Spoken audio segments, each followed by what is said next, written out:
Hello everyone, welcome to my YouTube channel. तो आज हम देखेंगे जो आपका सोशियोलॉजी का पीजीटी का क्लासेस चल रहा है, तो उसी को कंटिन्यू आगे बढ़ाते हुए ये क्वेश्चंस जो हैं आपके काफ़ी इम्पॉर्टेंट रहेंगे। और ये जो क्वेश्चन है मिक्सअप हैं, तो देख लेते हैं क्वेश्चंस वगैरह क्या हैं। क्वेश्चन के आंसर डायरेक्ट दिए हुए हैं, वन लाइनर समझ लीजिए क्वेश्चंस हैं और आपके एग्ज़ाम के पॉइंट ऑफ व्यू से काफ़ी इंपॉर्टेंट रहेंगे, चाहे वो एनटीए नेट का हो या पीजीटी का। ठीक है, तो चलिए स्टार्ट करते हैं। बाकी पीजीटी की क्लासेस वगैरह चल रही हैं तो ज्वाइन कर सकते हैं, फ्री ऑफ कॉस्ट है। रेगुलर क्लासेस देती हूँ और आप कोई क्वेरी या सजेशन हो तो कमेंट बॉक्स में मेंशन कर सकते हैं। तो चलिए स्टार्ट करते हैं वीडियो। अभी तक आपने हमारा चैनल नहीं सब्सक्राइब किया तो प्लीज़ सब्सक्राइब माई चैनल, और वीडियो अच्छी लगे तो लाइक ज़रूर करें और अपने फ्रेंड के साथ शेयर करें। चलिए, तो समाजशास्त्र के जनक जो हैं ऑगस्ट कॉम्ट जी हैं, सभी को पता होगा। ठीक है, रिवाइज भी हो जाएगा, जिसको आता है उसका रिवाइज हो जाएगा और जिसको नहीं आता उसे इस चीज़ की जानकारी हो जाएगी। ठीक है, समाजशास्त्र का क्रमानुसार रूप जो है वो क्या है और किसने दिया है? ये ऑगस्ट कॉम्ट का दिया हुआ कॉन्सेप्ट है, जो इन्होंने विज्ञान को एक संस्करण के रूप में डिवाइड किया था, मतलब सेट किया था कि फर्स्ट में कौन था, सेकंड में कौन था, थर्ड, फोर्थ, फिफ्थ, सेवन, मतलब इसी तरीके से उन्होंने सीक्वेंस बनाया था। तो वो दिया हुआ है यहाँ पे कि समाजशास्त्र का क्रमानुसार रूप जो दिया है ऑगस्ट कॉम्ट ने, वो क्या है? तो वो क्या है? गणित इन्होंने पहली स्टेज पे रखा था, खगोल शास्त्र को दूसरे स्थान पे, भौतिक शास्त्र को इन्होंने थर्ड स्थान पे रखा था, रसायन शास्त्र को इन्होंने फोर्थ स्थान पे रखा था, प्राणी शास्त्र को इन्होंने फिफ्थ स्थान पे रखा था, और आपका जो समाजशास्त्र है इसे इन्होंने लास्ट स्टेज में रखा है। और इसको उन्होंने कहा, किसको? समाजशास्त्र को इन्होंने कहा कि ये सभी का लिया हुआ रूप है। समाजशास्त्र जो विषय है वो सभी से लिया कुछ ना कुछ ग्रहण किया हुआ रूप है। तो गणित जो है ये स्वतंत्र विषय है। एग्ज़ाम में पूछ लिया जा सकता है क्वेश्चन कि कौन सा जो ऑगस्ट कॉम्ट थे किस विषय को स्वतंत्र विषय माना है, तो उन्होंने गणित शास्त्र को स्वतंत्र विषय माना है। इसके ऊपर सबने इससे लिया है कुछ ना कुछ, पर इसने किसी से नहीं लिया या स्वतंत्र रूप से अपने आप पे डिपेंड है। ठीक है, बाकी सब गणित शास्त्र से खगोल शास्त्र ने लिया, भौतिक शास्त्र ने लिया, रसायन शास्त्र ने लिया, ठीक है, प्राणी शास्त्र ने लिया और समाज शास्त्र ने लिया। तो समाज को इन्होंने आखिरी स्टेज माना है। ठीक है, तो एग्जाम में पूछ लिया जाता है, सीक्वेंस भी पूछ लिया जा सकता है, तो भी याद रखना है। और ये जो समाजशास्त्र स्वतंत्र विषय जो है वो कौन है? तो गणित शास्त्र है। और ये किसने दिया था? ये ऑगस्ट कॉम्ट ने दिया था। ठीक है, ठीक है, चलिए आगे देखते हैं। समाजशास्त्र सामाजिक व्यवस्था और प्रगति का विज्ञान है, ये किसने कहा है? ये भी हमारे जो है ऑगस्ट कॉम्ट जी, इन्होंने ही इस कॉन्सेप्ट को दिया है कि समाजशास्त्र जो है सामाजिक व्यवस्था और प्रगति का विज्ञान है। ठीक है, आगे देखते हैं। ऑगस्ट कॉम्टे द्वारा समाजशास्त्र का सर्वप्रथम प्रयोग किया गया शब्द, पहले जो समाजशास्त्र था, पहले भी मैं वीडियो में बता चुकी हूँ, समाजशास्त्र को पहले जो थे इन्होंने सोशल फिजिक्स रखा था नाम, सामाजिक भौतिकी हिंदी में उसे बोलते हैं, तो रखा था, जिसकी वजह से एक और वैज्ञानिक थे जिन्होंने उस नाम को, जो नाम इन्होंने रखा सोशल फिजिक्स, वो अपने एसे में पब्लिश करा दिया।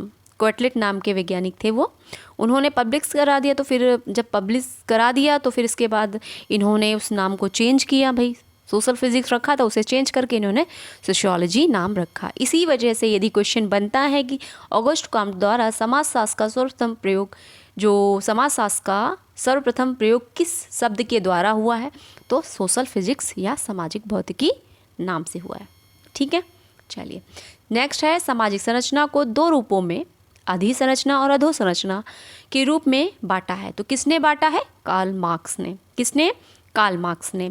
इन्होंने एक संरचना बनाई है इस तरीके की, और इन्होंने इस तरीके से दो भागों में इन्होंने इसे डिवाइड किया है। ठीक है, अधिसंरचना और अधोसंरचना के रूप में।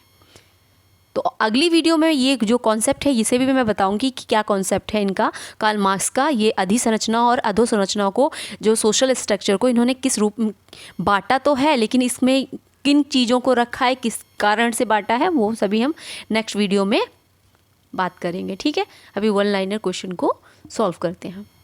सामाजिक संरचना को मूल इकाई व्यक्ति ना होकर परिवार होता है, या कथन किसका है? अब ये जो क्वेश्चन है काफ़ी इम्पोर्टेंट है। सामाजिक संरचना की मूल इकाई व्यक्ति ना होकर परिवार होता है, ये किसने कहा है? इवांस ने कहा है। किसने कहा है? इवांस ने। एग्जाम में बन जाता है क्वेश्चन। ठीक है, आपका यूनिट भी दिया हुआ है, परिवार वगैरह दिया हुआ है, जो सामाजिक धारणाएं वगैरह हैं, तो वो काफ़ी आ सकती हैं। सामाजिक वर्ग की विशेषता, सामाजिक वर्ग की विशेषता अर्जित व्यवस्था और आर्थिक आधार। सामाजिक वर्ग की जो विशेषता है अर्जित होती है, अर्जित करनी होती है, और आर्थिक आधार होता है।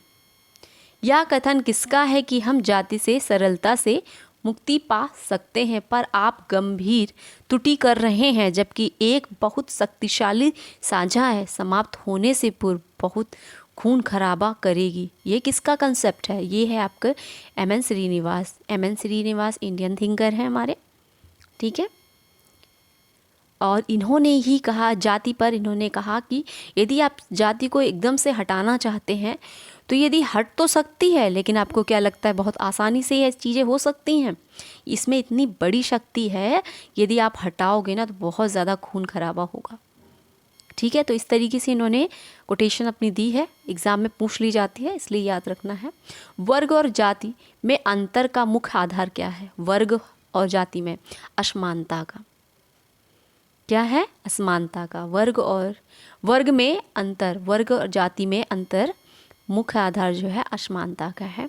नेक्स्ट है जाति की संरचना एवं श्रेणी वृद्धि लक्ष्य पर किसने बल दिया है? तो ट्यूमा जी हैं जिन्होंने जाति की संरचना और श्रेणी वृद्धि लक्ष्य पर बल दिया है। नेक्स्ट है क्षेत्रीयता राष्ट्रीयता के अधीन है। क्षेत्रीयता राष्ट्रीयता के अधीन है, ये किसने कहा है? यह आपके हैं रविंद्रनाथ मुखर्जी, इन्होंने कहा है क्षेत्रीयता राष्ट्रीयता के अधीन है। ठीक है, किसी विद्वान ने प्रशासन तंत्र में नौकरशाही तत्वों पर बहुत जोर दिया है। वो कौन है? Max weber. इन्होंने सत्ता के बारे में बात की है, 3 सत्ता बताई हैं। तो अगली वीडियो जब इनके हम बायोग्राफी पढ़ेंगे तो इनके जो कॉन्सेप्ट हैं, उनके जो वर्क है, वो कंट्रीब्यूशन जो भी किया है इन्होंने, सभी कुछ हम डिटेल में देखेंगे। तो कंटिन्यू बने रहें, और वीडियो अच्छी लग रही हो तो लाइक ज़रूर करें। ठीक है, चलिए आगे देखते हैं। माता पिता पुत्र पुत्री बहन कहलाते हैं रक्त संबंधी। क्या कहलाते हैं? रक्त संबंधी। पुनालुवन परिवार से आश्रय है ऐसा परिवार जिसमें परिवार के सभी भाइयों का विवाह दूसरे परिवार की सभी बहनों से होता है। ऐसे में प्रत्येक सभी स्त्रियां प्रत्येक पुरुष की पत्नी व प्रत्येक पुरुष महिला का पति होता है। तो वो जो मार्गन है उनके अनुसार पुनालुवन परिवार कहा जाता है। तो ये कॉन्सेप्ट आ सकता है, ये डेफिनेशन इस तरीके से आ सकती है, किसने दी है या किसने कहा है? डेफिनेशन क्या? ये कॉन्सेप्ट जो है किसका है? तो मार्गन जी का है। ठीक है, और ये पुनालुवन जो कॉन्सेप्ट है ये किसका है? मार्गन जी का है। इस तरीके से भी क्वेश्चन बन सकता है। ठीक है, और ऐसे भी बन सकता है पुनालुवन का तात्पर्य क्या है? ऑप्शन में दे दिया जाएगा, पति पत्नी, या इस तरीके से सभी पत्नी एक पति की एक ही परिवार में एक ही दूसरे परिवार से सभी स्त्रियों का दूसरे परिवार के सभी पुरुषों से विवाह होना, इस तरीके से आ जाएगा, तो आपको याद रखना है। ठीक है, चलिए आगे देखते हैं। समाजशास्त्र में लघु और दीर्घ परंपरा की अवधारणा किसने दी है? रॉबर्ट रेडफील्ड ने दी है। लघु परंपरा दीर्घ परंपरा की अवधारणा किसकी है? रॉबर्ट रेडफील्ड की है। संस्कृतिकरण, पश्चिमीकरण और आधुनिकीकरण के प्रतिपादक कौन है? श्रीनिवास जी हैं। इन्होंने ये सभी कॉन्सेप्ट दिए हैं, संस्कृतिकरण, पश्चिमीकरण, आधुनिकीकरण। ठीक है, नेक्स्ट कॉन्सेप्ट है मनोविश्लेषण का सिद्धांत किसने दिया है? तो सिगमंड फ्रायड है जिन्होंने मनोविश्लेषण का सिद्धांत दिया है। गेनिमसाल्ट साफ्ट और गैसल सॉफ्ट टॉनिज का है। मात्र सत्तात्मक परिवार सिद्धांत दिया है ब्रीफोल्ट ने। परिस्थितियों को अर्जित व प्रदत्त परिस्थितियों में विभाजित किया है रॉल्फ लिंटन ने। यह किसका कथन है कि धर्म का विचार आत्मा के विश्वास पर आधारित है? टॉयलर का है। हम जो कुछ हैं वह संस्कृति है, ये किसकी है? ये मैकाइवर पेज की है। मैकाइवर पेज से काफ़ी क्वेश्चन बन जाते हैं। हम जो कुछ हैं वह संस्कृति है, किसने कहा है? मैकाइवर पेज ने, मैकाइवर ने कहा है। और टोटम को धर्म का प्रारंभिक स्वरूप माना है, तो ये दुर्खिम ने माना है। आपके जो मर्टन जी हैं उन्होंने भी माना है। धार्मिक क्रियाओं कर्म कांडों के कारण ही जाति प्रथा की उत्पत्ति हुई है, होकार्ट का है। किसका है? होकार्ट का। इन्होंने कहा कि जो धार्मिक क्रियाएं हैं, कर्मकांड हैं, उसके कारण ही जाति प्रथा की उत्पत्ति हुई है। नातेदारी सत्ता नागरिकता के आधार पर समाज का विभाजन किसने किया है? यह हाउस जी हैं जिन्होंने नातेदारी सत्ता नागरिकता के आधार पर समाज का विभाजन किया है। नेक्स्ट है द्वितीयक समूह की अवधारणा का प्रतिपादन किसने किया है? तो ये रॉबर्ट वी स्टीड हैं जिन्होंने द्वितीयक समूह की अवधारणा का प्रतिपादन किया है। Robert V Steed. Marriage and family in India kinship, Hindu kinship किसकी पुस्तक है? ये आपके है कापड़िया जी की। किताबें किसकी हैं? किताब, ठीक है। आगे देखते हैं। The division of labour in society the rules of sociological method पुस्तक किसकी है? इमेल डर्कहाइम की है। काफ़ी फेमस बुक है, एग्जाम में पूछी भी गई है, ठीक है। तो ये थे आज के हमारे MCQs।